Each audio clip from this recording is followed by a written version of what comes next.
行行好，给口吃的吧。这穿的破破烂烂，这是什么味道啊？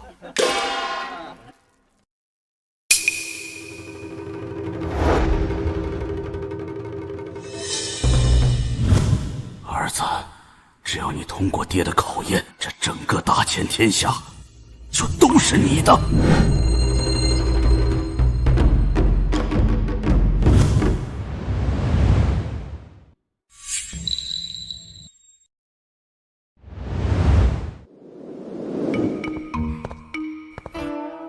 你这是干什么呀？这是给儿子定制的太子符，还有选上来的太子妃候选人。我们找了他整整20年，现在终于找到了，还不接回来册封太子？不急，既然已经得知他在雁门县为官，那咱就去雁门县试试他这官当的怎么样。如果连官都当不明白，连人都做不好，即便他是咱们唯一的嫡子，他也当不了这个太子。怎么是？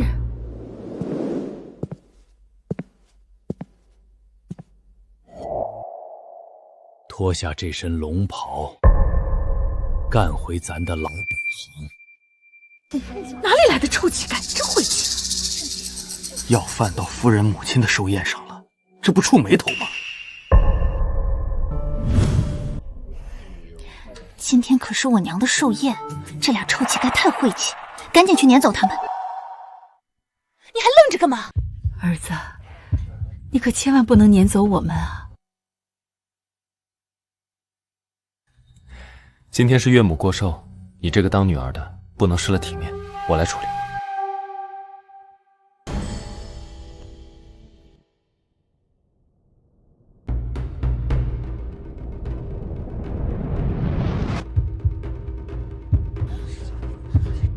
只要你往这碗里放2个铜板，咱就认下你这个儿子。来人，带走。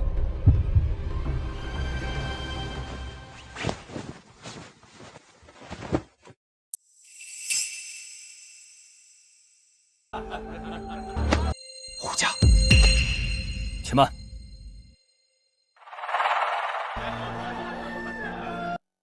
20年过去了，儿子早已不是曾经那个好儿子了。你们这么凶干什么？本官不是让你们把他们撵走，而是把他们带去吃饭。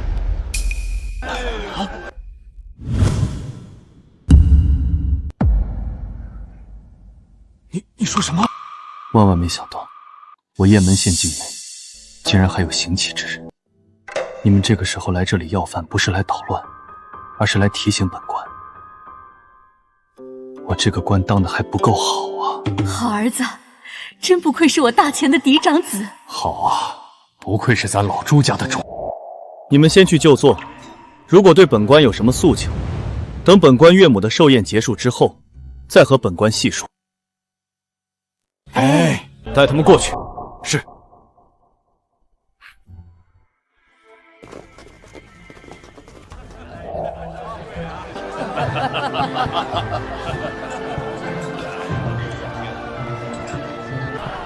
朱标，这可是我母亲你岳母的寿宴，你让俩臭乞丐入席，你到底什么意思？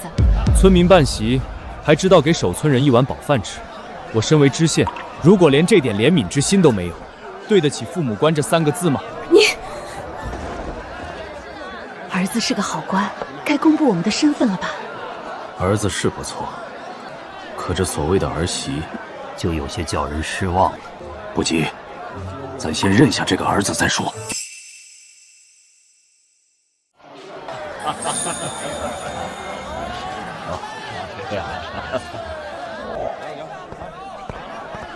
岳母大人在上，小婿在这里祝您福如东海，寿比南山。好，好，好，我这个女婿当真是孝心可嘉呀！不错，彪儿不仅有孝心，还政绩显著，将来一定前程似锦。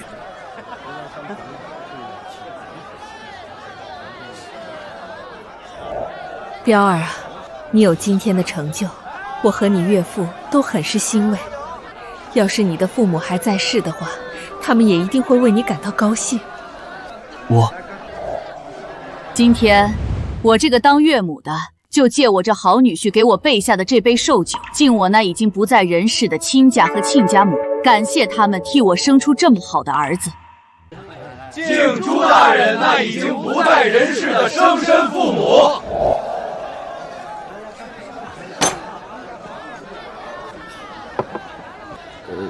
他们不一定就真的不在人世了吧？儿子！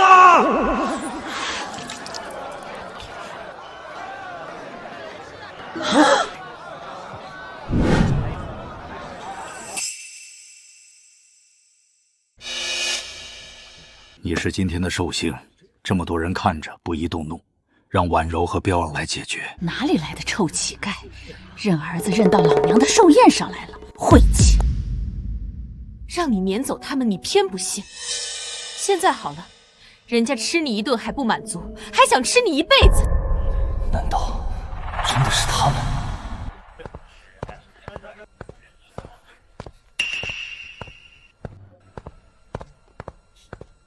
你们真的是我失散多年的爹娘？还记得这个吗？你爹亲手给你做的拨浪鼓。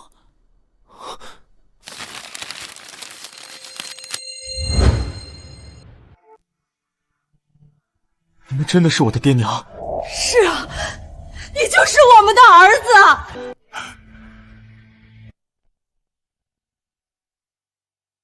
咱们的儿子不仅还活着，还当了知县，娶了媳妇儿。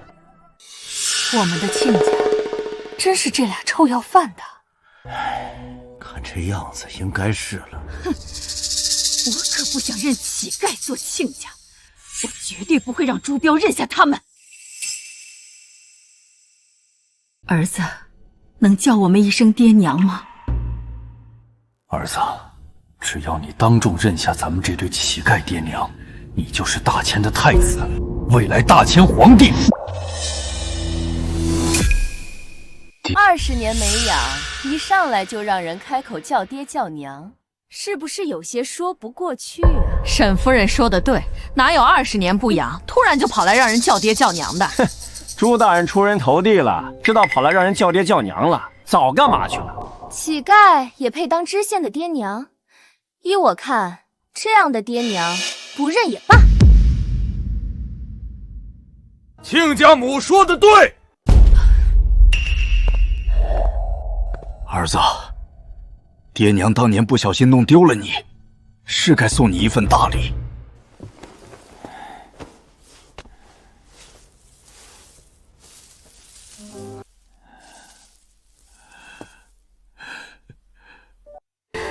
这都什么玩意儿？还20年不见的爹娘呢，竟然随便拿一株稻穗来当礼物。就算是生身父母又怎样？20年不见，本来就没感情，还是一没钱二没权的乞丐贱农，认了就是自降身份。朱标，这样的公婆我可不会认。你要是还想和我做夫妻，就赶紧把他们打发走。儿子，只要你接下这株稻穗，你就可以戴上太子金冠。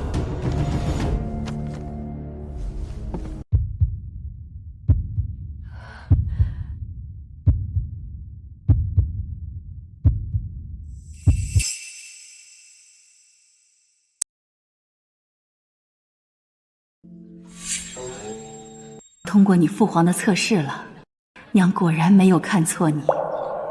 儿子，你不愧是我朱鸿明的种，不愧是大千的嫡长子。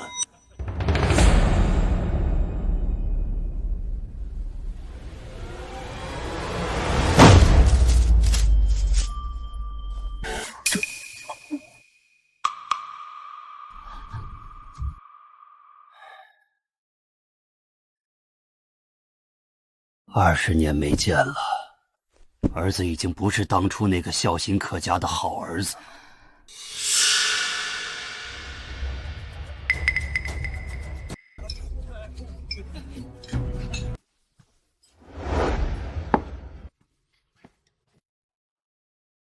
陛下有令，测试失败，取消朱标太子资格，撤离。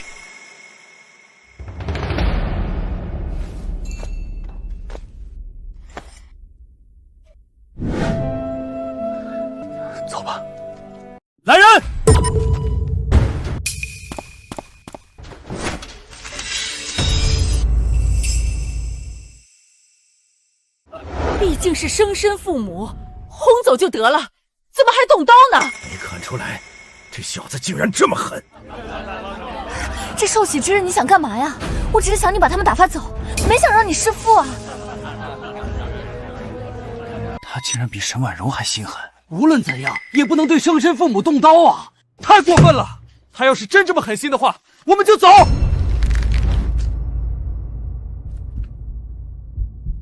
干什么你们？本官是叫来人，不是拿人，还不把刀收起来？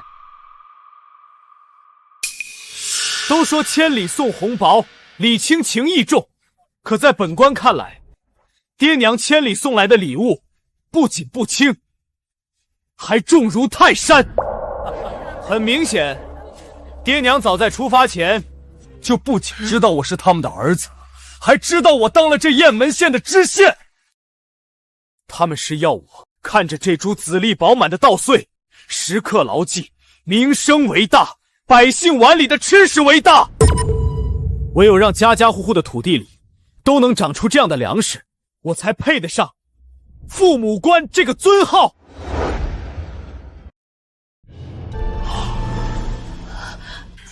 爹，娘，我说的不错吧？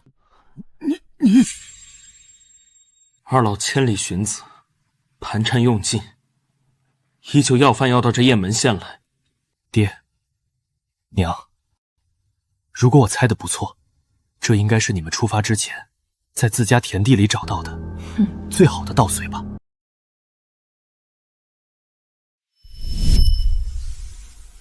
妹子，这就是咱认子之后要送给他的礼物，唯有他接下这份礼物，才有资格身披太子黄袍。20年了，爹娘不仅从来没有放弃过找我，还不远千里送我这么好的礼物。请二老放心，我一定让人把它裱起来，挂在我的书房，日日警醒自己，不忘初心，民生为大。所以你刚才叫来人是为了把它裱起来？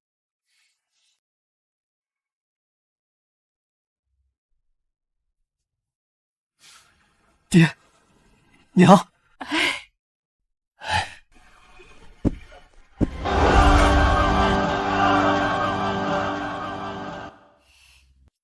来人，安排我爹娘上座。今天，本官要给爹娘磕头。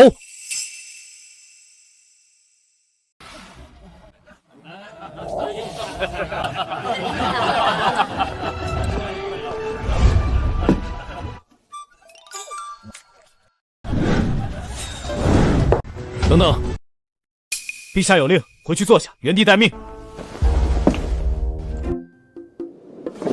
老朱，我们误会儿子了。是啊，只是区区四品知府之家的女儿，实在是配不上朕的儿子。也罢，只要儿子喜欢，等他们磕头之后，朕就勉为其难的赏他个太子侧妃吧。爹娘，来。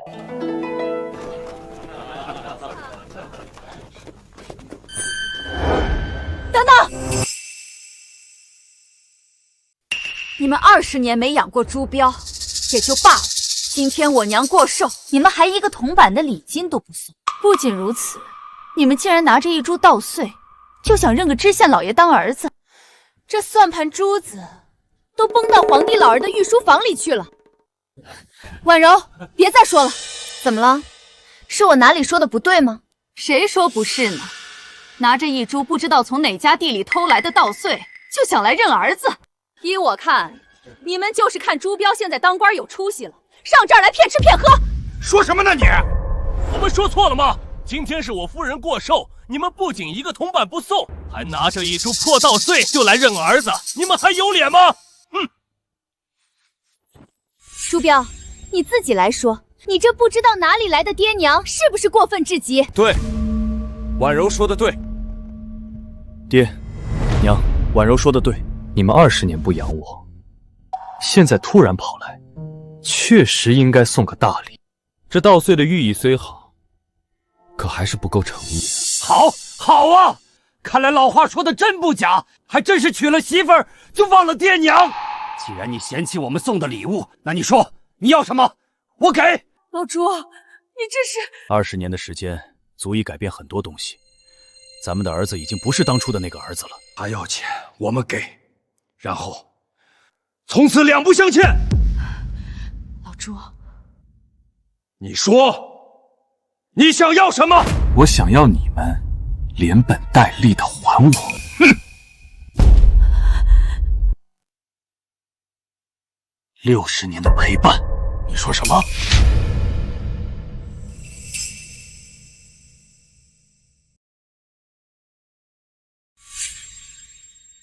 ？60年的陪伴，你说什么？我是说，我想要你们连本带利的还给我60年的陪伴。他这还不明白啊？儿子这是祝我们长命百岁呀！爹娘，这笔账你们必须不折不扣的还给我。好，好，咱和你娘一定努力的还你。爹娘，快坐下。还愣着干嘛？还不快过来拜见公婆？哼，我才不拜。你不拜，我拜。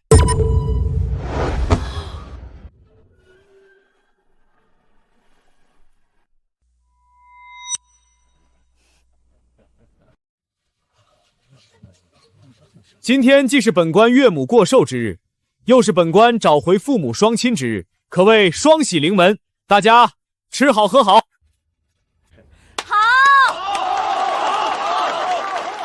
你赶紧公布咱俩的身份吧。别急啊，儿子的人品自然是没话说，可这所谓的儿媳妇一家，却让人很是失望。我们还是再等等，看看他们的表现再说。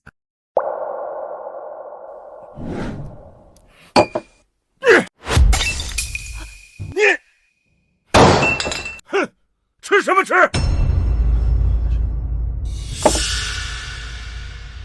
朱标，你别忘了，本府才是你头顶上的天。本府现在命令你，将这对臭乞丐撵出去。我大胆！你是他头顶上的天，咱更是你头顶上的天。沈知府虽不是什么好人，但也见过大世面，怎么会？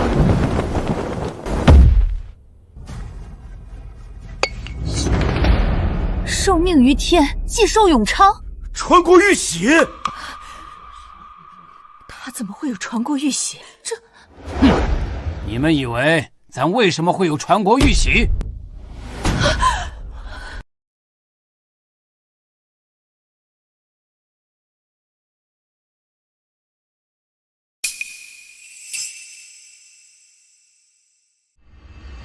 儿子的为人自是不错，可他这官到底做得怎么样，咱还不太确定。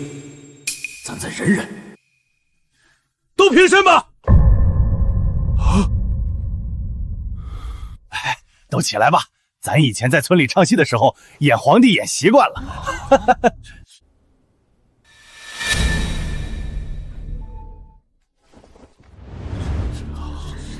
看来老朱还想考察儿子的为官之道，你这多疑的性子啊！爹，您就算再怎么生气，也不能在这个时候演皇帝啊！他们要是真跪下去了，你的罪名也就跑不了了。儿子说的对，是爹冲动了。你，原来不仅是乞丐，还是更为低贱的戏子。哼，还找武生带道具来演。你就是这么当我头上的天的！我儿子是你女儿头顶上的天，我自然是你头顶上的天。我呸！你爹，没事，不用在意。爹娘，犯不着为他们生气。来，坐，儿子来处理。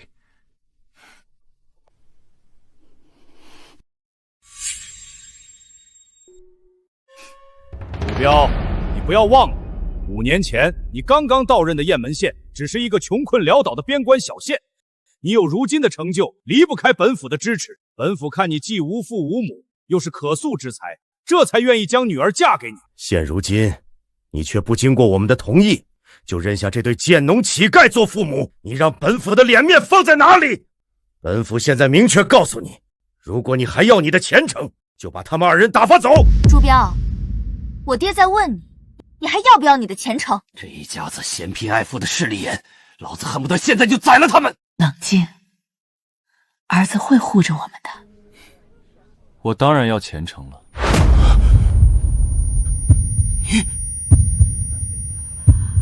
你说什么？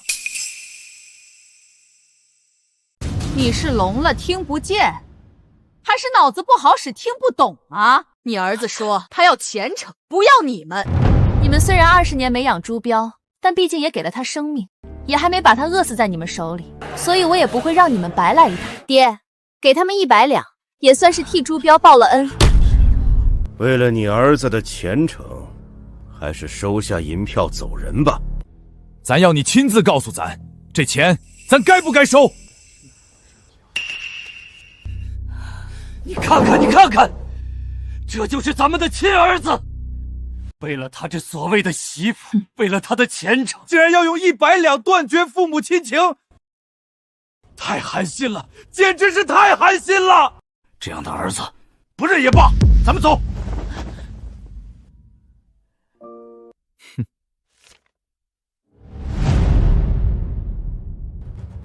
沈万生，你可知罪？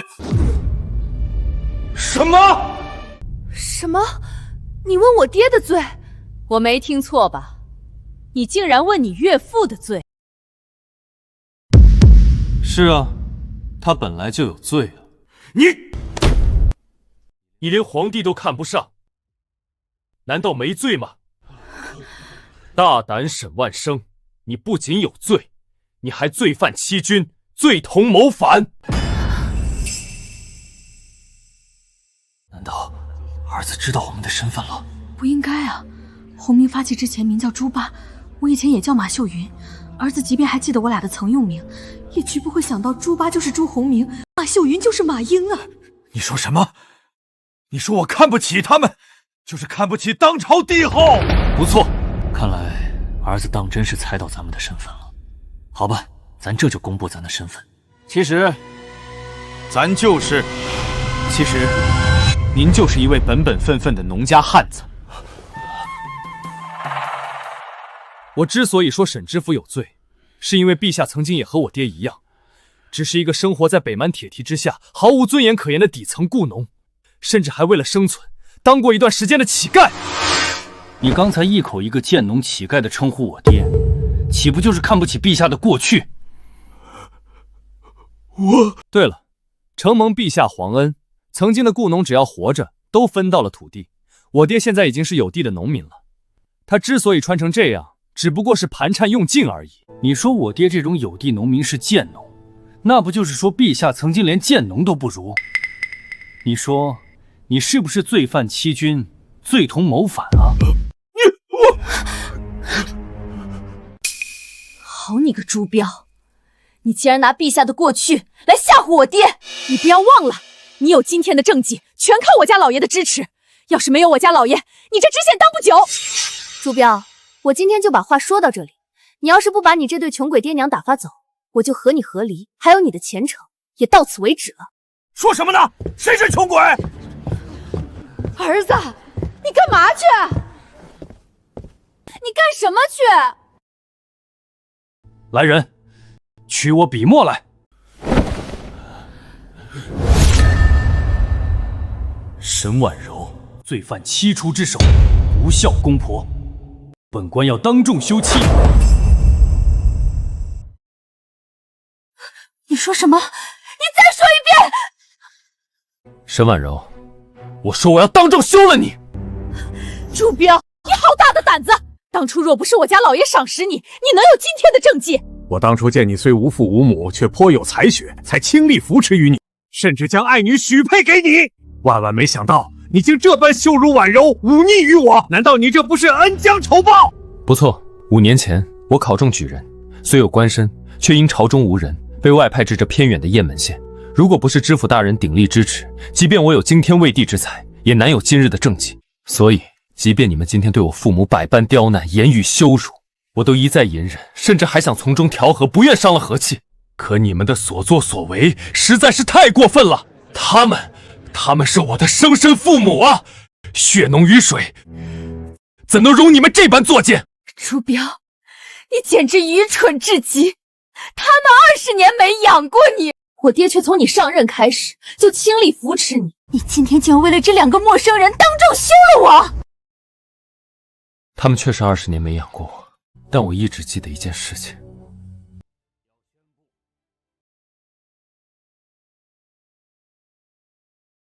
冰天雪地的大冬天里，我爹和我娘为了让我吃口热乎的饼，从雇主家讨来饼子后，紧紧捂在自己的胸口里，一路不歇气的跑了2里地，他们俩的胸口都被烫红了。给娘吃。彪儿吃，娘不饿。爹，那您吃。爹不饿，彪儿快吃，吃饱了才有力气。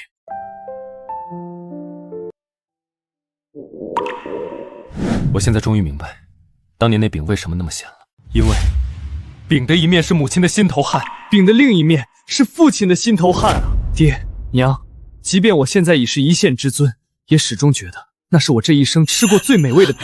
爹娘，我不怪你们当年弄丢了我。当年赵家天下沦陷，北蛮入寇中原，逃难途中，你们虽然不小心弄丢了我，却从未放弃，苦寻了我20年。我们能在今天重逢，就已经是天大的幸运了。不错，如此说来，真不能怪伯父和伯母，他们也是乱世中的受害者。婉柔，你应该向伯父和伯母道歉。徐红英，你到底是谁的姐妹？我徐红英是你的姐妹，但更是深知孝字怎么写的大钱儿女。沈婉柔，我今天就把话撂在这里，你要是不向伯父和伯母道歉，不仅朱标大哥要当众休了你，我也要与你当众割袍断义。要我道歉？不可能！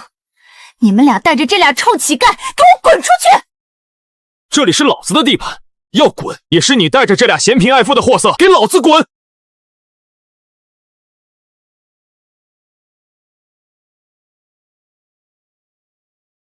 好，朱标、徐红英，你们别后悔！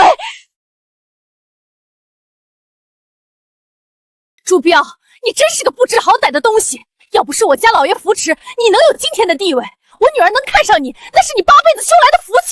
翅膀硬了是吧？本府告诉你，本府可以让你仕途光明，前程似锦，也能让你举步维艰，甚至获罪入狱，身败名裂。你好大的口气！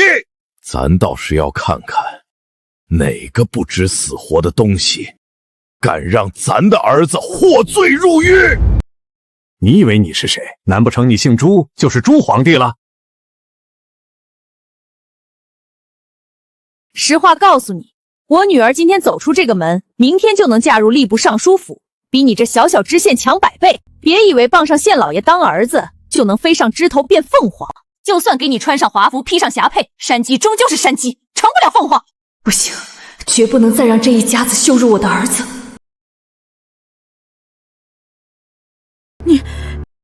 你想干嘛？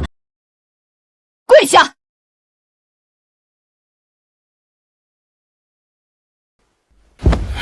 你还真要给他跪下啊！我也不知道怎么了，被他那气势一唬，腿就不听使唤了。起来，给我站直喽，别丢了我的脸。应该跪下赔罪的，是你们这2个不知天高地厚的贱农乞丐！大胆！够了！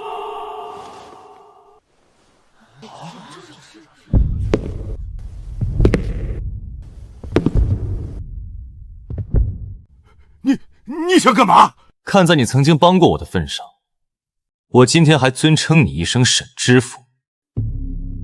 你真以为你就是我头顶上的天？你说什么？你问问他们，他们头顶上的天是我这个雁门知县，还是你这个大同知府？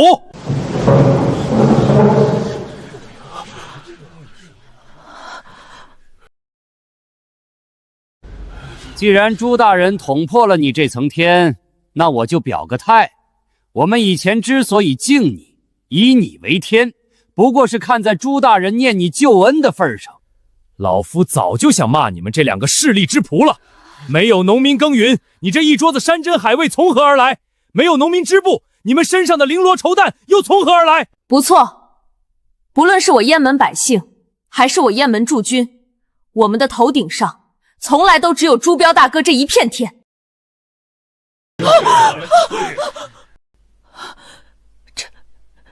这怎么会这样？你们竟敢如此对本府！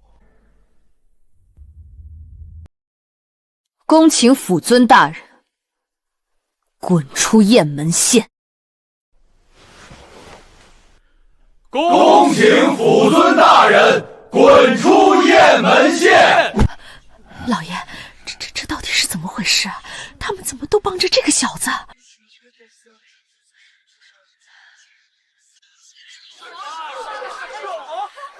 不对，这个朱标绝对有问题。他早已不是我以前认识的那个需要我扶持的穷小子了。这些年确实把雁门县治理得不错，也深得民心。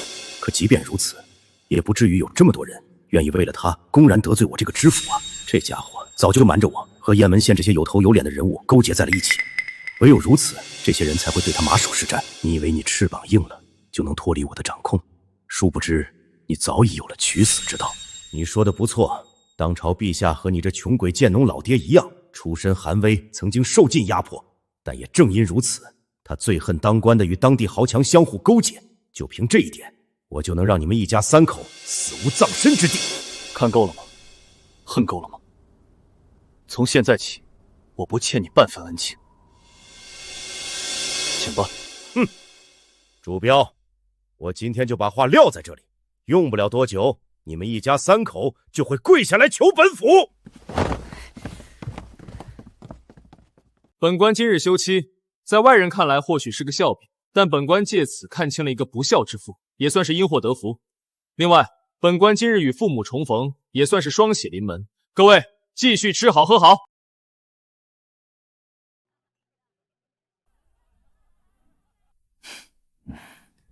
爹娘，来坐下吃饭。好。这个儿子不简单啊！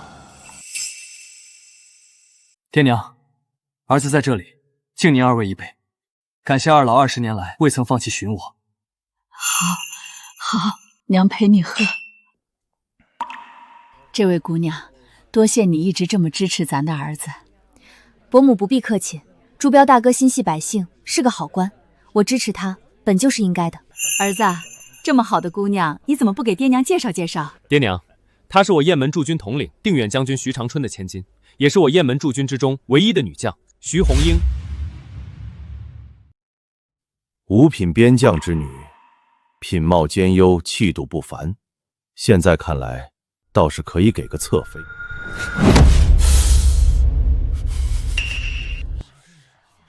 伯父，您这是怎么了？爹，您刚才说侧什么？儿子，你听错了，你爹的意思是徐姑娘品貌兼优，文武双全，定能择个不错的良配。对，爹就是这个意思，就是这个意思。既然二老觉得我还不错，那便请二老准了我和朱标大哥的婚事吧。不瞒二老，我早就喜欢上朱标大哥了，只是朱标大哥念及沈知府的救恩，已与沈婉柔成亲，我不想让朱标大哥为难，便只能将这份心意深埋心底。现在朱标大哥与沈家的婚事已经作废，我也不用再隐瞒自己的情谊了，还请二老成全。闺女啊，婚姻大事终究得两情相悦才行，不能勉强。儿子，你怎么看？大人，您母亲都夸徐将军品貌兼优，文武双全了，您还有什么好犹豫的？不错，徐将军飒爽果敢，您心系百姓，才思过人，你们一文一武，简直就是天造地设的一对。大人，您看清了沈婉柔那个不孝之妇，又遇到徐将军这样的好姑娘，再加上寻回父母，这可是三喜临门呐！儿子这是同意了。刚走一个势利的沈婉柔，又来一个徐红英，看来还得好好测试一下她的父母才行。也好，正好借着这个机会查一查这些人凭什么愿意为了一个小小的县老爷公然得罪一府之尊。姑娘，此事不急，不如先让咱去拜访一下令尊，再做定论。你觉得呢？对了，爹娘，今晚你们早些休息，明天我带你们去一个地方。什么地方？一个对得起您二老不远千里送来的那株稻穗的地方。我知道那里，我也去，那里满是……看来，咱们的好儿子是要给咱们一个大惊喜啊！也算不上什么惊喜，只是突然说出口，怕吓坏了爹和娘。还是明天亲自去看吧。吓坏我们！朱标大哥说的不错，贸然说出口，即便是当朝帝后，或许都会为之动容。您二位还是亲眼去看为好。好，那咱就等着看咱的好大儿给咱的惊喜，到底能不能吓到咱。儿子，一定要是惊喜，可不能是惊吓呀！要是因为这事儿吓没了你的太子之位，呸呸！娘，您怎么了？是不是饭菜不合胃口？没有没有，只是不小心被鱼刺卡到了，已经吐出来了。娘，您慢点吃，小心着点。你娘哪里是被鱼刺卡到了，她只是想把她想到的不好的事情给呸掉罢了。气死老夫了！回来的路上，我想明白了，朱标那小子肯定瞒着我们，和雁门县的当地豪强勾结在了一起。还用你说？我早就看出来了。我在雁门县留了眼线，但凡抓住他一点把柄，我就上奏告他。我一定要告得他满门抄斩。对，我要他们一家三口匍匐在我的脚下，哭着求我原谅，否则难解我今日之恨。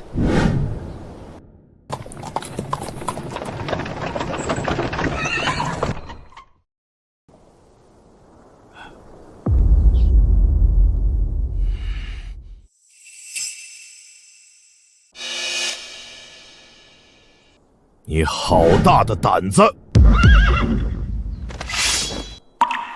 好啊，先是瞒着朝廷私建规模如此浩大的粮仓，现在见咱不肯苟同，就纵容手下对亲爹动刀。好啊，不愧是咱的好大儿啊！原来这朱标是个私建粮仓、目无朝廷的逆臣，我这就回去向知府大人禀报此事。谁让你们拔刀的？还不赶紧把刀收起来！伯父，您误会朱标大哥了，不是他下令让衙役拔刀的，这只是衙役们听到动静后的下意识反应。有人发出反对的声音，手下就下意识拔刀相向。原来这就是满堂宾客甘愿为了你公然得罪知府的原因。伯父，您真的误会了，不是这样的，其实是……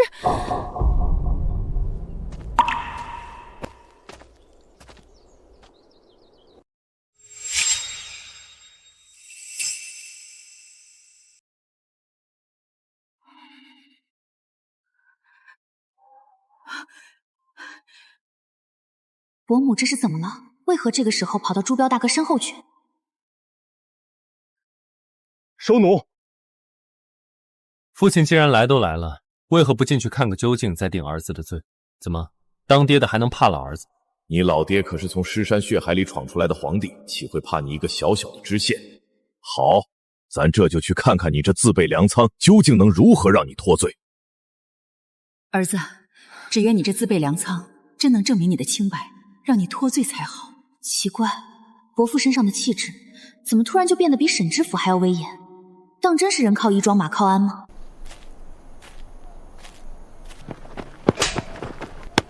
毛再去！老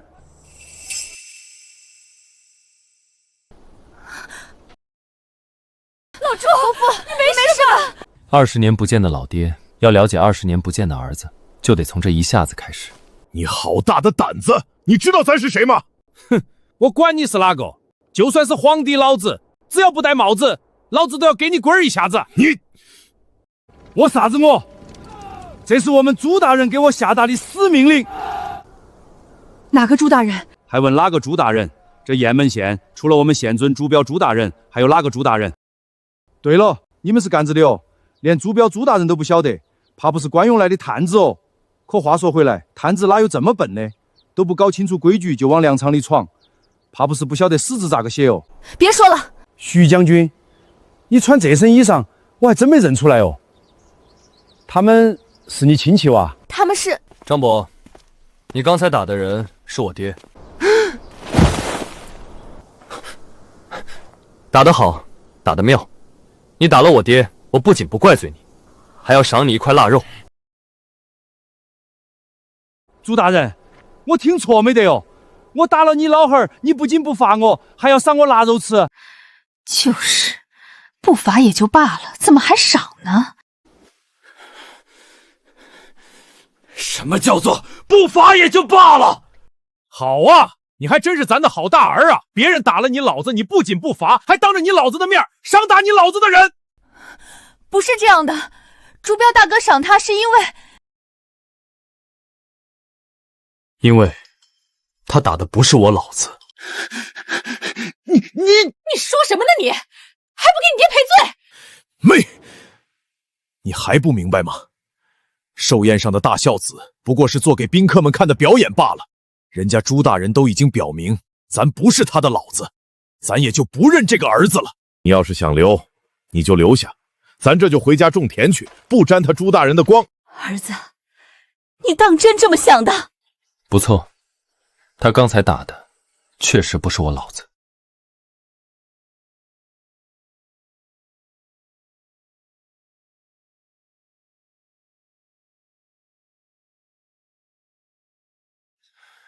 第一，他打您的时候并不知道您是我爹。第二，在他看来，他打的只是一个不守规矩的人。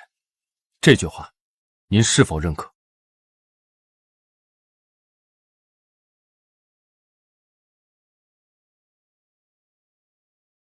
是这个道理啊，可为什么进入粮仓非要戴帽子不可呢？伯母，粮仓内有高大的粮堆，还有输送粮食的设备，不论管理的多严谨，都难免存在粮食坍塌、空中坠物的风险。你的意思是，这不起眼的东西能防空中坠物？就算不能彻底抵消坠物的伤害，也能起到缓冲作用，总比毫无防护要强。这一点，难道还不足以表达朱大人对百姓安全的重视吗？老朱，你还记得京城3号粮仓坍塌那日，你说过什么话吗？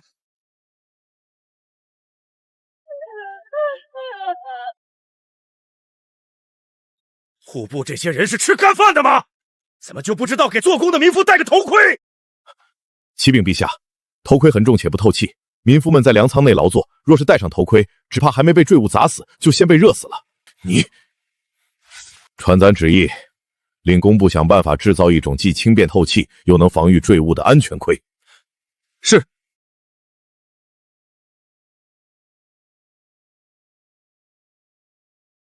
工部那么多能工巧匠，都没能造出咱要的安全盔，难道真被这小子给做出来了？你们这所谓的安全帽，当真既轻便透气，又能防御坠物？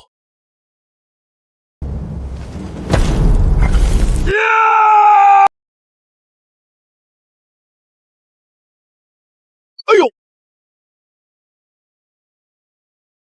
爹，你没事吧？你知道他是我爹，还动手砸？你爹没事还好，要是你爹有半点闪失，张伯，你怎么想的？明知他是朱大人的父亲，你还敢动手砸？哪有当老汉的这么不相信自己儿子的？他不是路边捡来的老汉哦，我看不得他这么怀疑朱大人，懒得解释，只有事实说话。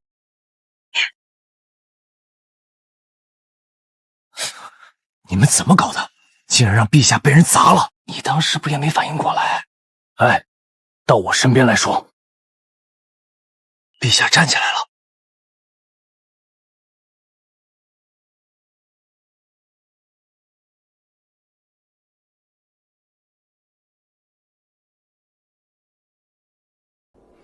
想打架说，我不得虚你哈。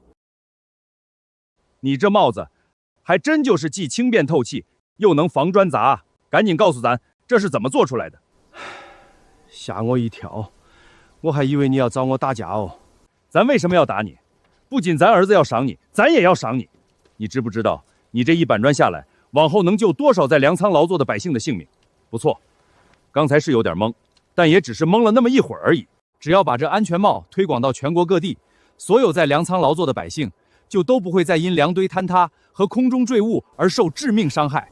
这位老哥，你赶紧告诉咱，这帽子是怎么做到既轻便透气又能防砸的？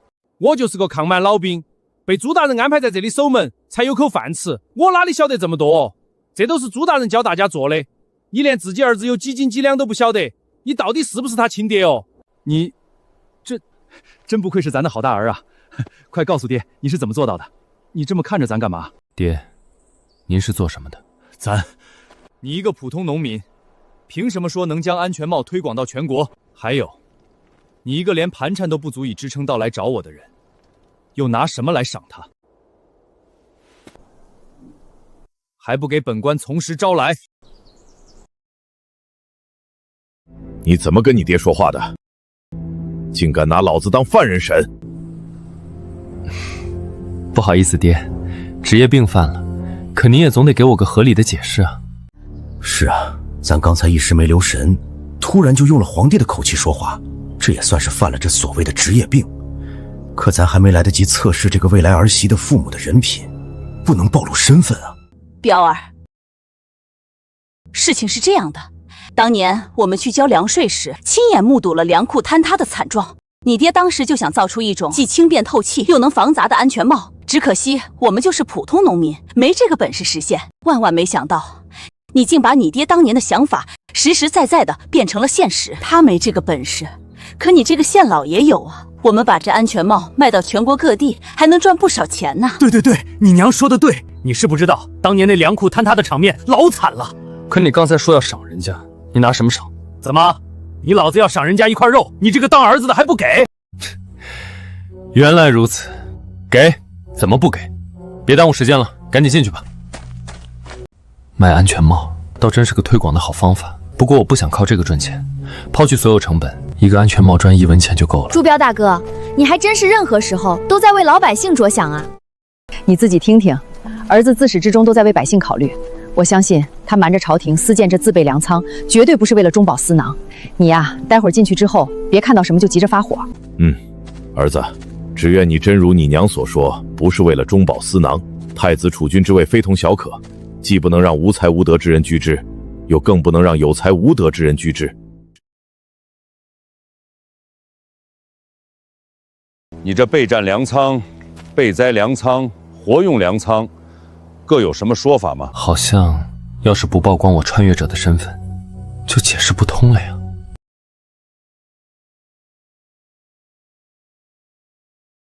是不好说，还是不敢说？没什么不好说，更没什么不敢说。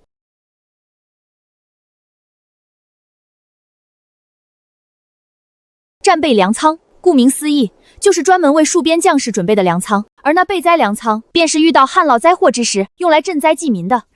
听见没有？我们的儿子造这些粮仓，是为了边防军务，为了灾荒之时百姓不愁。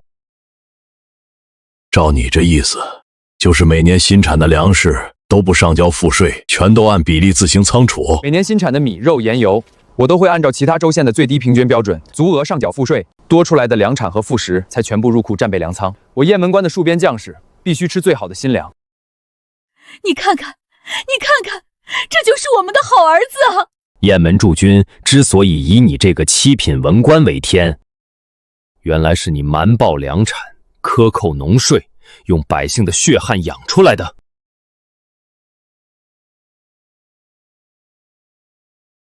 伯父，不是这样的，是爹。我是该说您老实，还是该说您迂腐呢？逆子！先别急着骂，我来问你，如果我把这些上给朝廷，先经知府的手，再经布政使的手，最后还要经中书省的手，才能进户部所辖的国库，几次经手，朝廷又能进账多少？是啊，咱虽然自开国以来就坚决严惩贪官，可还是杀之不尽。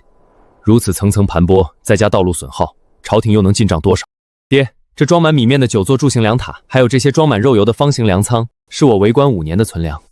我相信那位和您一样，不仅当过底层雇农，还要过饭的皇帝陛下，拿到这些东西后，也是用在军队吃用和备灾之上。那是当然，陛下爱民如子，那是出了名的。可他能保证我们这些县官上的税不被经手官员吃一口，发军饷的时候运粮官不吃一口，赈灾的时候赈灾官员不吃一口？我这些米肉盐油，经手沿途官吏，到朝廷手里只剩下一半，再经运粮官和赈灾官的手，到军士和灾民的嘴里，岂不只剩下一半的一半？朱标大哥说的太保守了，只怕军士和灾民连一半的一半都拿不到。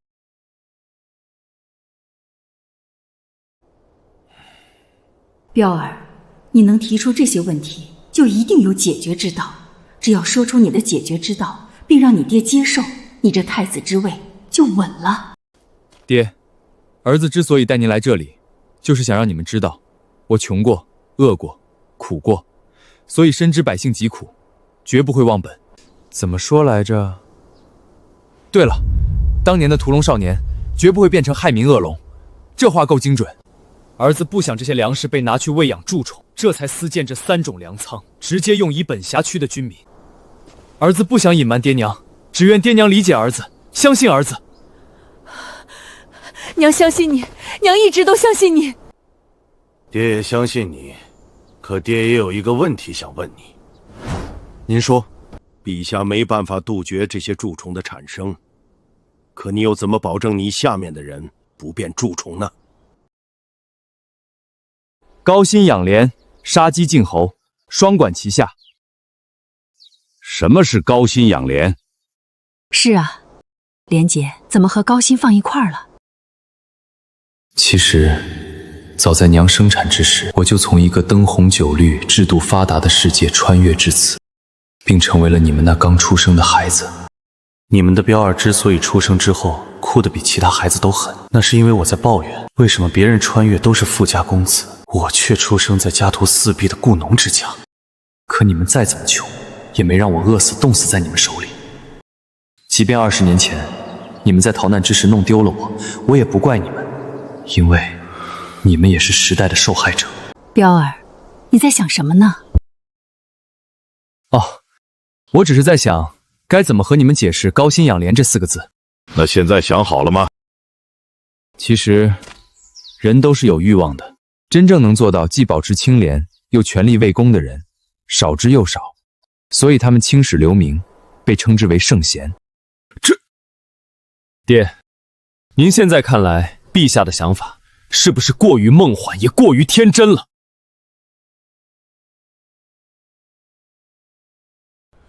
大胆！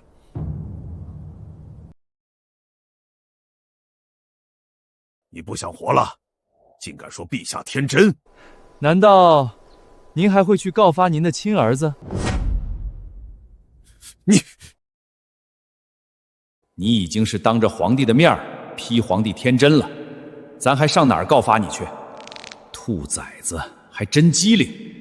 你要是说不出个道道来，看咱不打死你个逆子！想什么呢？想怎么收拾我？赶紧说，怎么个高薪养光法？爹，我来问您，我被人收养，并有了读书的机会之后，我为什么要拼了命地考取功名？当然是为了尽忠报国，为百姓而谋，为君王而谋。爹，您说的都是后话了。后话？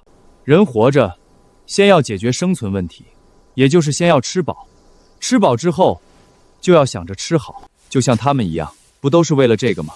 唯有自己和家人都可以吃好、住好、穿好之后，才有心思去琢磨，怎么让一村、一城、一国都好。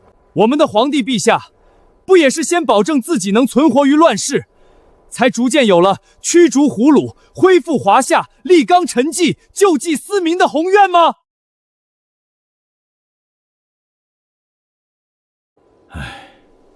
是啊，他也是先顾好自己，才有心思去想怎么救国救命。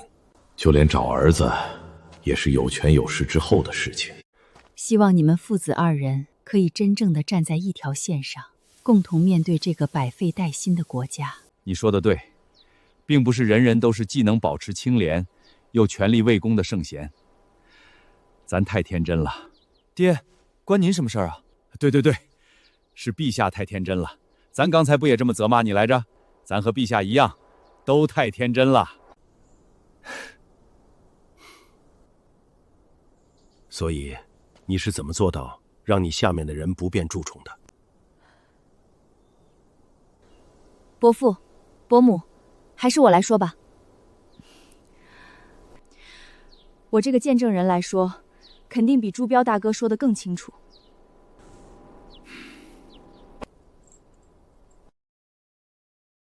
5年前，朱标大哥出道任时，我其实是最不看好他的，总觉得他和之前的知县没两样。那你现在为什么这么支持我呢？明知故问。先说正事，再打情骂俏可好？没错，5年前。跑起来！快，都给我跑起来！红英，新到任的知县到了，要本地乡绅过去听他讲话，你带人去维持秩序。新官上任的3把火，还烧到我头上来了。我的兵是守关戍边的卫士，怎么能让我的兵去干衙役的活呢？我们这穷地方能有几个衙役？让你去你就去，这是军令。末将领命。还好有个女儿可以使唤，不然就得我亲自去干这种屁事儿。好，我这就去看看那新到任的知县到底要放什么狗臭屁。所有人披甲持枪，去县衙待命。这新到任的知县怎么还不出来？上一任知县也是这样，叫我们来听他讲话，说的倒是比唱的还好听，可我们还是这么穷。这个知县比上个知县架子还大，看来也是个说空话的主。再不出来，我可就不等了。来啦，你们身后骑驴的就是。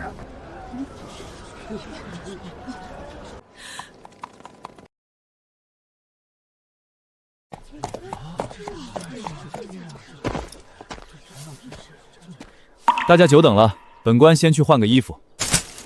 那个兵，帮我把背篓里的泥土标本拿出来，陈列在这里。我这个年轻的知县好像和上一任不一样啊。是啊，我这辈子还没见过县老爷一身农家打扮呢。这不是我们雁门县的各种土地吗？这是我们那一片的土地，我认得。难道这些年轻的县老爷走遍了我们雁门县的田间地头？不错，本官7天前就到任了，这几天一直在走访各村各镇。本县拥有农用地82万5600亩，其中可耕种粮产地高达43万4700亩，可用牧场2万3600亩，可用建设用地8万5100亩。可这其中，绝大多数都是没有被利用的荒地，而这些荒地大多都土壤肥沃，甚至不乏可让粮食高产的黑土地。这么好的土地之上，还遍布诸多河流，就不可能穷。我在此立誓，只要大家回去动员乡里百姓都跟着我干，我就一定在任期届满之前，让大家摆脱贫困。你们穿补丁1天，我就穿补丁官服1天；你们什么时候衣服无补丁，我什么时候换新官服。在此过程中，我会招大量官吏入衙理事，等大家好起来之后，我也会给大家更高的报酬，足以让大家让家人吃好喝好住好。可谁要是不知足，利用职务之便中饱私囊，我就杀谁全家！好，先给予足以让人吃好喝好住好的报酬，再当众重惩首犯，就是高薪养廉，杀鸡儆猴，双管齐下。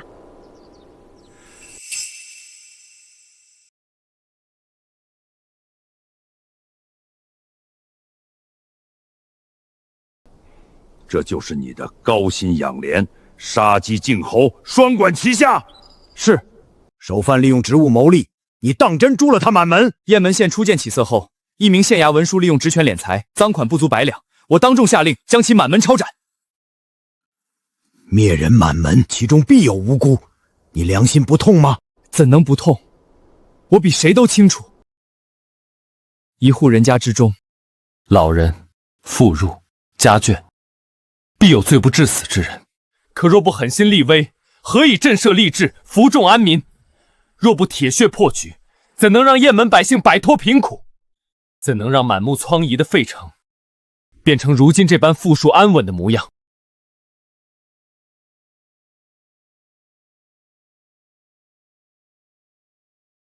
诸位父老乡亲，我们是驱逐北蛮的义军，不是劫掠扰民的贼寇。他们当中有杀敌立功的老兵，甚至有本帅的义子。可入城之后，他们罔顾军令，欺压百姓，凌辱妇女，即便是本帅义子，也当斩首示众，以正军法。孩儿拜别义父。兄弟们，别让兄弟们的刀沾上我们的血，是个爷们儿的就跟哥走。朱大帅千岁！朱大帅千岁！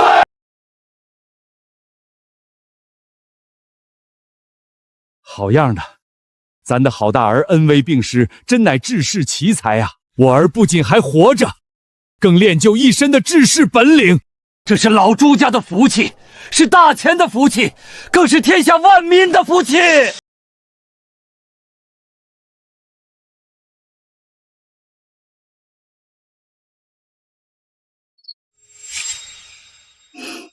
爹，您这话说的也太大了吧？听着好像我已经是一人之下万人之上的当朝宰辅一样。伯父，您不觉得奇怪吗？寻常的田间老农，怎么能说出这样的话来？彪儿，你爹的意思是，你如今虽只是一县之尊，但你年纪轻轻，才华绝世，凭你的本事，将来必定前程不可限量，不愁做不上宰辅之位，甚至能比宰辅的位置更高。比宰辅还大？看不出来，伯母的格局居然这么大。只要朱彪大哥有这份志向，我和我爹必定鼎力相助，将来定让二老安安稳稳地做太上皇和太后。你胡说什么呢？当朝陛下虽然执政上存在些许不足，但他驱逐北蛮，收复河山，对大钱有再造之功，不许胡说。哦，我错了。这丫头不错，她虽然不忠于你，但她忠于我们的儿子啊。你的意思是，他这番让咱们退位的忤逆之言，反倒是替他坐稳了太子正妃的位置？你就说成不成吧？成，不过咱们得先去见见他的父亲，只要他爹人品端正，家风清正，这事儿就成。彪儿，你这官当得不错，爹很是欣慰。如今便带为父去拜访一下这徐丫头的父亲吧。伯父伯母，我带你们去。你们还不知道呢，朱彪大哥的本事可不只是治世安民，咱们雁门关的所有军械全是朱彪大哥亲手改良督造，无论是甲胄的防御力，还是兵器的威力，都远超朝廷发下来的那些破烂货。你说什么？你说这些干嘛？我爹娘就是都是老实人，你别吓着他们。怎么会吓到？哪个当爹的当娘的不为儿子有出息而骄傲？是吧，伯父？你看看，这就是咱们的好儿子。咱现在总算是知道，你的才华都用到哪里去了。你思官服吏士，是为了收拢民心，让他们替你积攒粮草；你依附沈万生，是为了让他助你发展地方，修筑城池，高筑城墙；你私造军械，施恩于驻军，则是为了让他们替你关起门来做皇帝。好一招高筑墙，广积粮，缓称王啊！一切咱可以给，但绝不能来抢。朱彪，你太让咱失望了。怎么会是这样？儿子，别光愣在这里看着呀，赶紧向你爹解释啊！伯父，你有误会。没什么好解释的，随他怎么想。你逆子！逆子！听我号令，随时护驾。啊！我刚把他私建粮仓的消息传递出去，刚回到这里，他就又要高筑墙、广积粮、缓称王了。我得把这个消息也传给知府大人。爹，我是真的有点烦你了。逆子，你说什么？我说，我有点烦你了。我问你，从我们父子相认到现在，哪次不是你听一半就骂我逆子？可结果呢？是啊，每次都是我前脚刚怒上眉梢，后脚就喜上眉梢。我不想再解释一个字，你爱怎么想就怎么想。你愿意跟着去看就跟着去看，你不愿意跟着看，我就派人送你回府休息。根据情报来看，再过不久，北蛮齐王帖木儿就会带领大军来犯。我们去兵工厂看看。是，大人。这家伙不仅私造兵甲，还私设军务。又怀疑上了是吧？他可是你亲儿子，你就不能去看了再说？咱还成众矢之的了？妹子，儿子，等等咱，等等咱啊！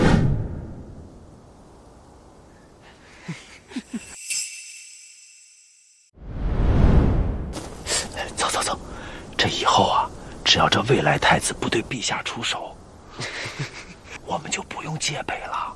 不错，反正戒备了也是白戒备。早该想到了，毕竟陛下在皇后娘娘面前，也就这点出息了。也不知道是不是错觉，我老觉得那里有人。朱标，我今天就把话撂在这里，用不了多久，你们一家3口就会跪下来求本府。难道是他的人来找这未来太子的罪证？大哥，你的意思是，那混蛋知府或许派人来过？为了以防万一，把陛下的龙袍、娘娘的凤服，还有我们的制衣，全部准备好。是。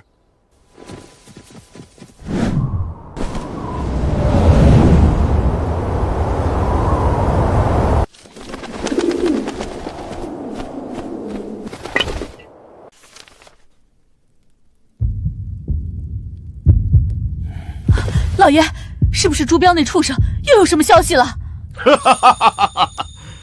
不错，老夫也万万没想到，朱标那小子竟然还有反心。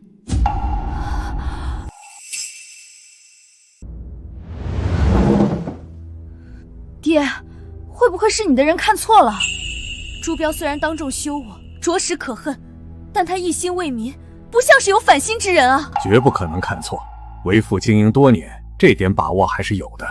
上一封飞鸽传书说他瞒着我们私建粮仓，这封飞鸽传书又说他私造兵甲，暗通雁门守将。他不意图谋反，为何存粮造假？女儿，我们都被他骗了。他在老百姓面前假装正义也就罢了，可在你这个枕边人面前也不说实话。他从来就没把你当妻子过啊！现在看来，从他接受我的帮助开始，就是在利用我们，实在可恶。甚至，他早就和徐红英那妮子苟合了。意思是说，就算没有他那乞丐爹娘认亲这一出，他造反成功后，我也当不了皇后。只怕他当了皇帝，第一个死的就是我们啊！我现在是越想越觉得这畜生不是人，越想越觉得他当众认亲，当众背弃我们，是在宾客们面前假装孝子。要知道，寿宴上的宾客足以影响整个雁门县，甚至是大半个大同府。朱标，你怎么能这么对我？我要你死！我要你们一家3口都不得好死！对，绝对不能让这小畜生好过！事不宜迟，老夫即刻进京告他。对了，女儿，布政使家的李公子不是一直喜欢你吗？你爹进京告他，我们就和李公子一起抓他，分头行动，省得夜长梦多。好，我这就去给李公子写信。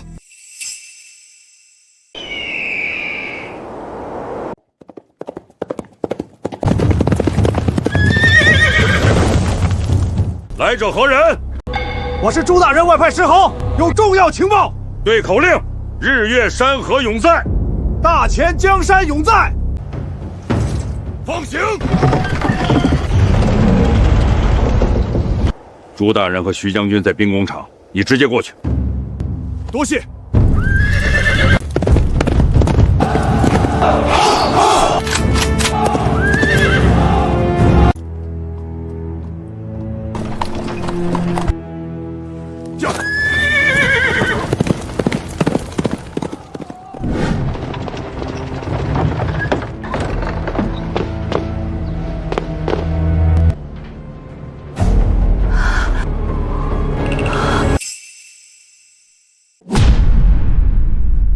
可以啊，老徐，还真是人靠衣装马靠鞍，换上朱标大哥为你定制的新甲胄，立马就有个大帅样了。什么老徐？我是你爹。毛手毛脚的，可别给我打坏了。这就打坏了？岂不是说我朱标无能？末将不是那个意思，只是太过喜爱您为末将定制的这套新甲。您是五品上将，我只是7品县官，可别在我面前自称末将，省得我爹给我扣上高筑墙、广积粮、缓称王的帽子。你爹还没死呢！爹，您说什么呢？伯父伯母就在，伯父伯母不见了。3位大人，此处便是雁门兵工厂。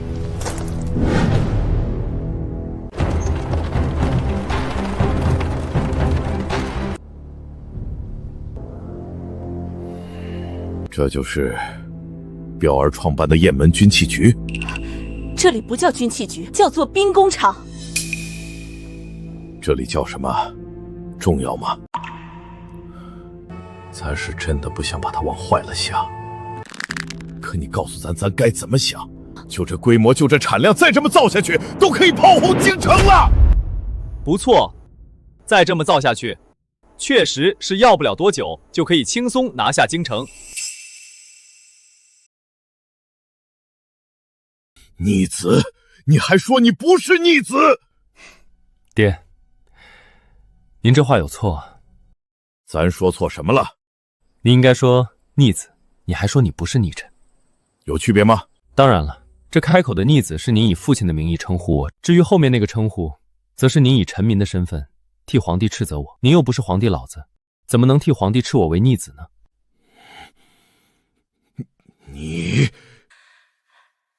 你爹就是皇帝老子，你怎么还……朱大人，您来了正好，省得我去衙门找您。按照您的要求，我雁门驻军、骑兵、步兵、弓箭手、火铳手、炮手，合计2万大军，已全部按照朝廷划拨装备数量进行换装。切记，一定是按照朝廷划拨数量进行换装，不可多造。您到任5年，第3年才有钱建厂，建厂又1年，真正投产也不过半年，能换装完成就不错了，哪还能多造啊？我知道您只是觉得朝廷的装备太差，想让我们的子弟兵身披防御更好的甲胄，使用杀伤更强的兵器，尽量少做牺牲，这才建厂换装，并不是想炮轰京城。就怕陛下知道后，怪您私造兵工，却不顾您心系军民的良苦用心啊！咱来问你，他造这兵工厂，只是因为他觉得朝廷划拨的装备太差，想为雁门驻军换装？是啊，一件都没有扩装。是啊，除了维修配件和朝廷规定的成品配件，一件也没有扩装。不是你谁啊？问个问题跟审讯罪犯似的。咱是……他是我爹，老怀疑我是不是要造反的爹。你爹还没死呢。李叔，说话的时候过脑子可好？你看，这可不能怪我啊，人家老李的第一反应也是这句话。朱大人的父母不是20年前逃难之时就走散了吗？九死一生的事儿，我这么脱口而出也可以理解。毕竟像当朝陛下这种雇农出身还逃过难当过乞丐的皇帝就这么一个，换做旁人能活下来都很难。这位老哥，咱不怪你，咱只是什么指示？你还怪我？你有什么脸来怪我？你攒个屁呀攒！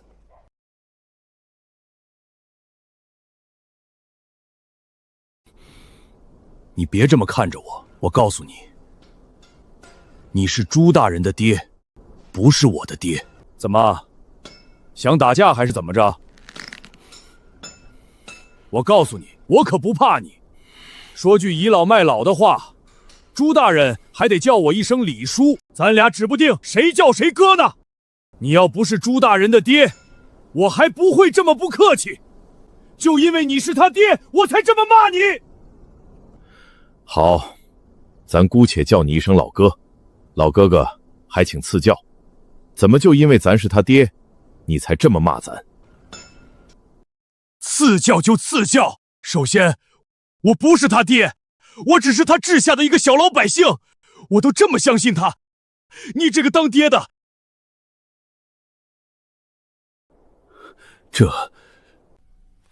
你自己睁大眼睛好好看看，这孩子都委屈成啥了？他是我们的父母官，可说1000道1万，他也只不过是一个渴望得到父母认可的孩子啊！我不管你们是哪里跑来的，也不管你们是怎么相认的，既然朱大人说你们是他的爹娘，我就认。可我能不能麻烦你们相信他，认可他？不论是他的为官，还是他的为人，我老李都可以用命来担保。李叔，别说了，我和爹娘20年不见，他们还远不如你们了解我。也别怪他们。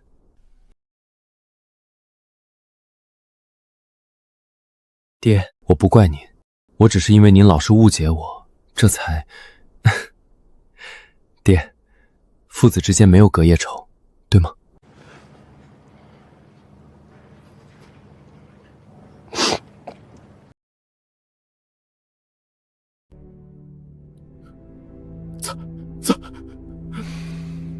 不说了，爹，不说了。儿子明白，儿子都明白。好，咱的好大儿啊！儿子，恭喜你，你终于成为了大前开国皇帝认可的太子殿下。儿子，你是一位真正的父母官，为了奖励你，爹要送你一份大礼。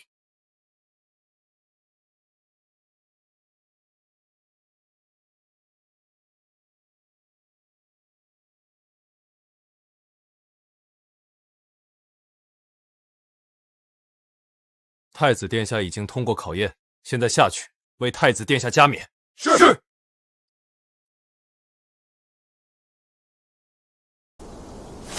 且慢！可在送这份大礼之前，咱要弄清楚一件事情。您说，儿子自当知无不言。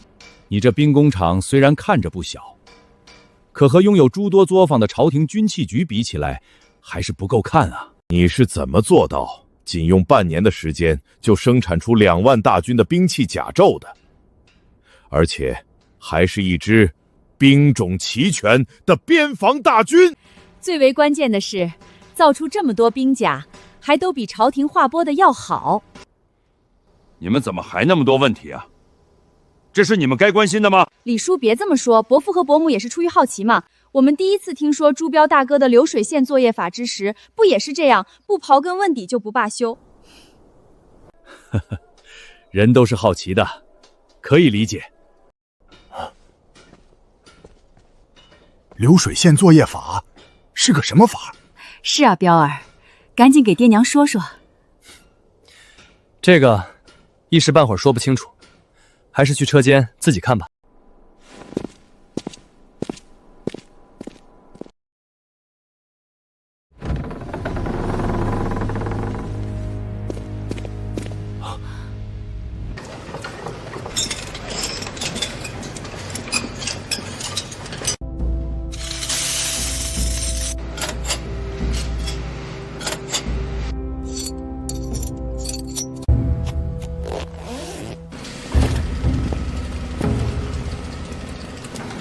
一片片零散甲片，只是放在这移动履带之上，流转数道工序，出来便是成型甲胄半成品。原来这就是彪儿的流水线作业法。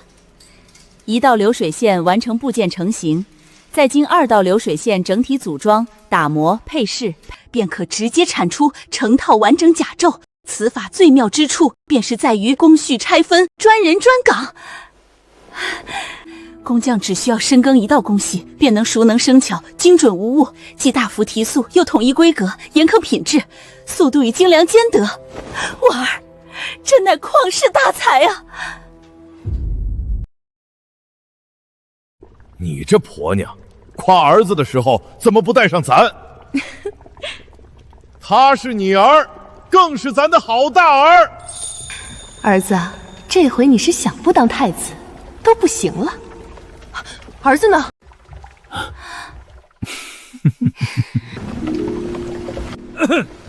他是你儿，更是咱的好大儿。老弟啊，我还是喜欢你那怒不可遏、一口一个逆子的样子。好了，笑个没完是吧？咱儿子呢？刚有人找他，他说在大门口等我们，要不我们现在过去。对了，那东西是怎么动起来的？是啊，老李，那东西到底是怎么动起来的？好吧，我这就替朱大人为你们这俩好奇个没完的爹娘解答。什么？这也是彪儿的手笔？没错，若是没有朱大人巧思设计，这条传送带永远不可能自行运转，永远不会停。永远不会停。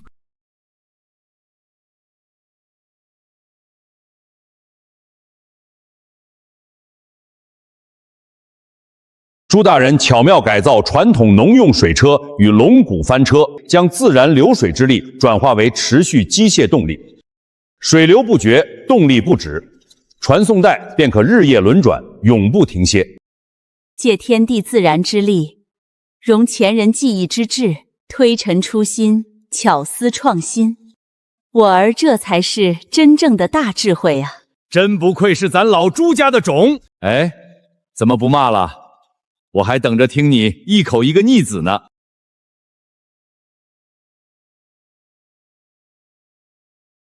懒得跟你们打趣，咱找咱的好大儿去。大人，算上我的返程10日，北蛮齐王帖木儿亲率20万北蛮大军，3日之内必定兵临雁门关，还请大人速做决断。我知道了，再探。是。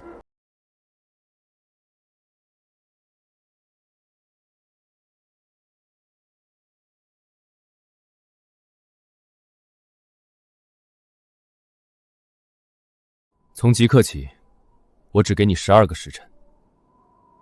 2万边关大军的全套军械甲胄，务必全部配齐，交付到位。是，大人。等等。啊，大人，您这是？我这一礼，不为官，不为权，我带驻守雁门关以及镇守雁门县长城段的2万雁门子弟兵，向你，向兵工厂所有匠人郑重一拜。许多子弟兵年纪还没我大，他们能否身披坚甲，少受死伤，能否活着打赢此战，归家团聚，全谢你们手中匠心。好，这一礼，我老李替全场工匠，替所有匠人弟兄接了。心怀百姓，体恤兵卒，尊重匠人，我儿当真爱民如子，爱兵如子啊！这一刻起，你不仅是咱朱八的好儿子，更是大前开国皇帝朱洪明的嫡长子，大前国的太子殿下。儿子，爹许诺你的那份大礼，如今可以送你了。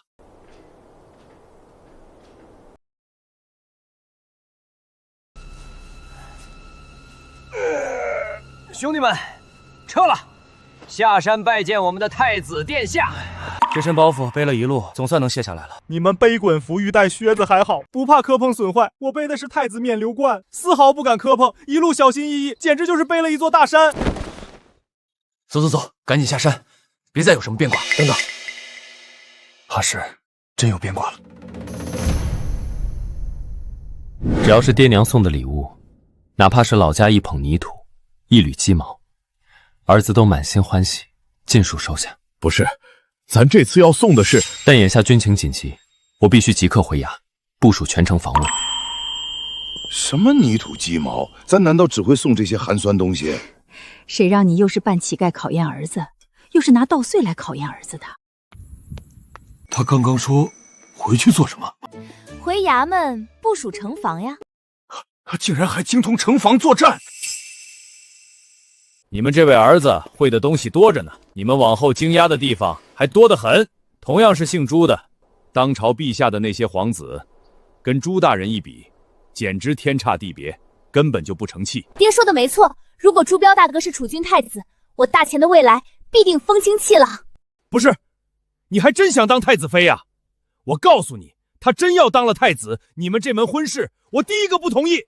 爹，您乱说什么呢？我可不想当什么太子妃，我只想陪在朱标大哥身边。但我说的是实话，如果朱标大哥是未来君主的话……等等，听你这话，你不仅对当朝皇子不满，对当今陛下也心存怨念。本将军本就对陛下有所不满。小的过关了，老的又来啊！当年抗满起义，除了当今陛下，还有汉王陈大亮。我本是陈大亮麾下副将，主公败北之后，我们一众残部尽数被当今陛下收编。陛下北伐之时，我随军拼死作战，屡立战功。可后来陛下大封功臣，却彻底忽略了我们这些非嫡系旧属。我拼杀半生，只落得一个五品边将，此生连面圣领赏的机会都没有。但我从未怨过家国，只要我还能守得住这边关，护得住关内万家灯火，不让北蛮铁蹄再踏我大前疆土，我便无怨无悔。这便是我爹最耿耿于怀的地方。陛下坐稳江山后，渐渐遗忘了他们这些虽非嫡系，却同样为国拼杀的老兵功臣。就像用板砖拍您的那位巴蜀老兵，也不是陛下嫡系义军出身，可也是因为随陛下北伐，这才伤重留在了雁门县。这些被朝堂遗忘的老兵，一直都是我们的父母官朱大人在替陛下尽心照料。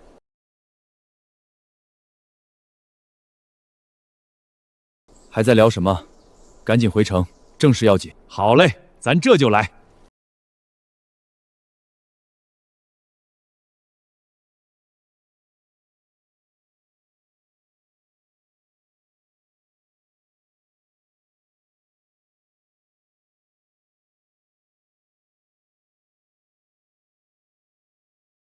你们几人立刻快马回城，全城布防，暗中值守，严防沈知府一行人暗中发难。是。老大，你真觉得那沈万生早已派人暗中窥探？不确定，但小心为妙。走，我们也赶紧跟上。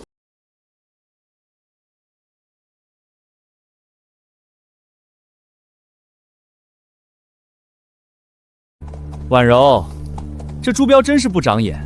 放着你这般绝世佳人不要，偏偏跑去认一对乞丐当爹娘，简直愚不可及。他可不笨，他从头到尾都在利用我，利用沈家。他私建粮仓，私造兵甲仓反心，还与徐红英不清不楚，将我蒙在鼓里，百般欺骗。今天定要让他们一家三口好好尝尝背弃我沈家、忘恩负义的下场。此等不仁不义、暗藏反心的乱臣贼子，无需你们动手，本公子替你们亲手拿下。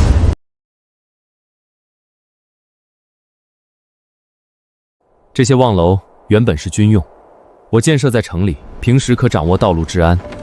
但凡有盗贼，如果不一辈子躲在屋里，就必定落网。这叫做人工天网系统。一旦战事开启，各望楼可接力传递旗语，县衙军令无需奔走，瞬息便可直达雁门关前线，全军同步响应。朱标大哥，这叫什么系统来着？说了多次还记不住，这叫视觉通信系统。本是戍边军用设施，被你改良活用，维稳城防，治理民生两不误。我儿当真智勇双全，治世有方啊！老亲家，你方才还扬言不许红英做太子妃，等回到县衙之后，我便亲口赐婚封妃。我倒要看看你到底敢不敢反对。怎么回事？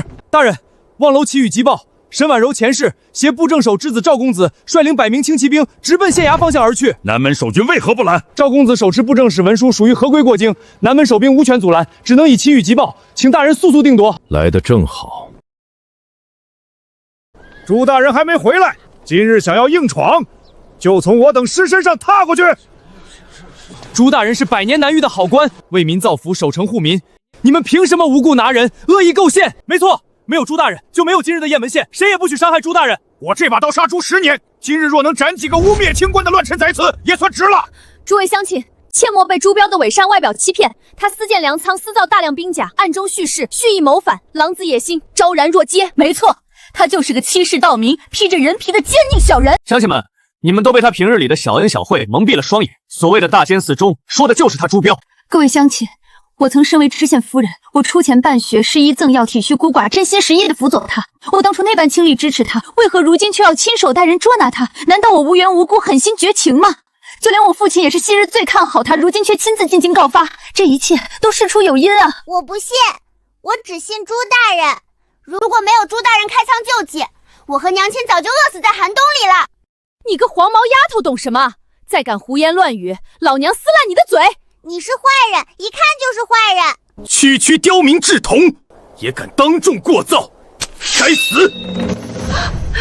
谁敢伤我雁门百姓？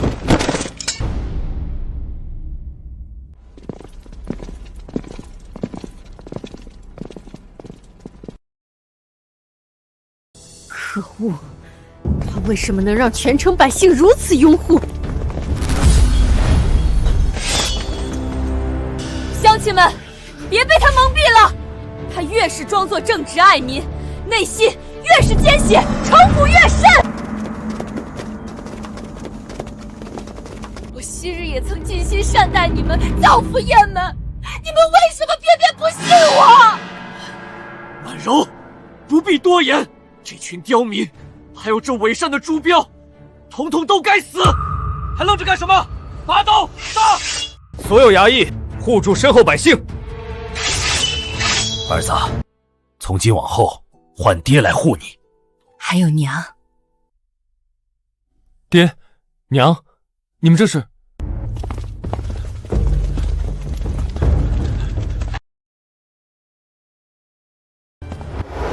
锦衣卫何在？锦衣卫在！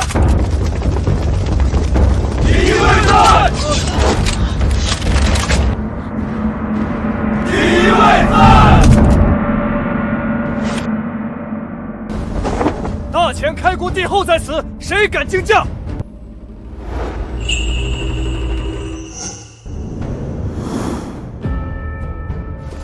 臣锦衣卫指挥使毛强拜见皇帝陛下、皇后娘娘。拜见皇帝陛下、皇后娘娘。拜见皇帝陛下、皇后娘娘。